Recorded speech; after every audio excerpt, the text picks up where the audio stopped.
पिंपरी चिंचवड शहरातल्या रस्त्यांच्या दुतर्फा असलेल्या फुलांच्या झाडांना बहर आलाय।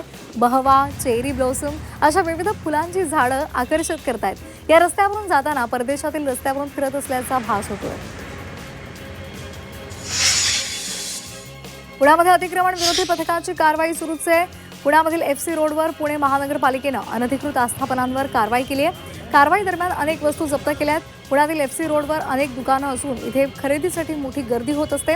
अनेकांनी इथे अवैधरित्या दुकानं थाटलेली होती आणि त्यामुळे आता त्यावर कारवाई करण्यात आली आहे। पुण्यामधील भाबवडी इथे भर दिवसा घरफोडी झाली। चोरट्यांना बंद घराचं कुलूप तोडून सोन्या चांदीचे दागिने आणि 50,000 रुपयांची रोख रक्कम लंपास केली आहे। पोलिसांकडून चोरट्यांचा शोध सुरू आहे। पिंपरी चिंचवड शहरामध्ये सोनसाखळी चोरीच्या वाढत्या घटनांना आळा घालण्यासाठी काळेवाडी या पोलिसांना आता यश आलेलं आहे। पोलिसांनी सराईत आरोपींना अटक केली आहे। या आरोपींकडून 6,05,000 रुपयांचा मुद्देमाल जप्त केला आहे। पुण्याच्या भोरमधल्या विसगाव खोऱ्यामधील वरोडी गावच्या परिसरामध्ये भीषण वणवा लागला। या वणव्यानं क्षणामध्येच वरोडी जिल्हा परिषद शाळेला विळखा घातला। त्यामुळे शिक्षकांची एकच धावपळ उडाली। शाळा सुरू असताना शाळेभोवती वणवा झपाट्यानं पसरला, मात्र शिक्षकांनी विद्यार्थ्यांना सुरक्षित स्थळी नेलं।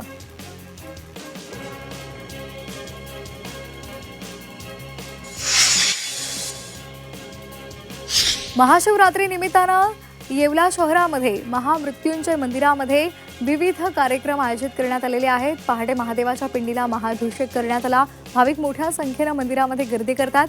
दिवसभर खिचडी, कौट, खजूर, उसाचा रस या महाप्रसादासह रुद्राक्ष वाटप केलं जात आहे। त्याचबरोबर सकाळपासूनच आरोग्य तपासणी शिबिर आणि रक्तदान शिबिराचंही आयोजन केलं आहे।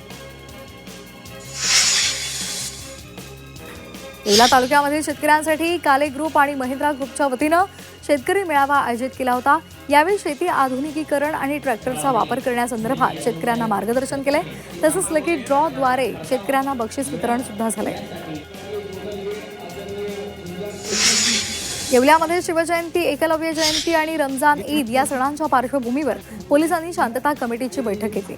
कायदा आणि सुव्यवस्थेचा प्रश्न निर्माण होऊ नये, त्याचबरोबर जातीय सलोखा कायम राहावा यासाठी ही बैठक पार पडली।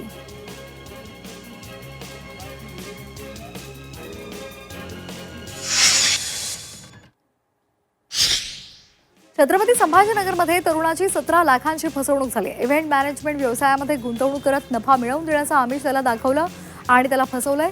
बनावट कागदपत्र दाखवत टप्प्याटप्प्यानं 17,51,000 रुपये त्याच्याकडून उकळले। पोलिसांनी आता अधिकचा तपास सुरू केला आहे। छत्रपती संभाजीनगरच्या मोंढा नाका परिसरामधल्या मेट्रो वाईन शॉपमध्ये चोरीची घटना घडली आहे। पोलिसांना या चोरीचा छडा लावण्यात यश आलंय। सीसीटीव्हीच्या आधारे पोलिसांनी कामगार अजय मोटेला अटक केली आहे। छत्रपती संभाजीनगरमध्ये 2025 वर्षातील 365 दिवसांपैकी 239 दिवस हवेची गुणवत्ता खराब होती। केवळ 50 दिवसच AQI चांगला राहिला। शहरामध्ये चिकलठाणा, MIDC, रचनाकार कॉलनी आणि वाळूजच्या मोरे चौकामध्ये हवेची गुणवत्ता चाचणी झाली।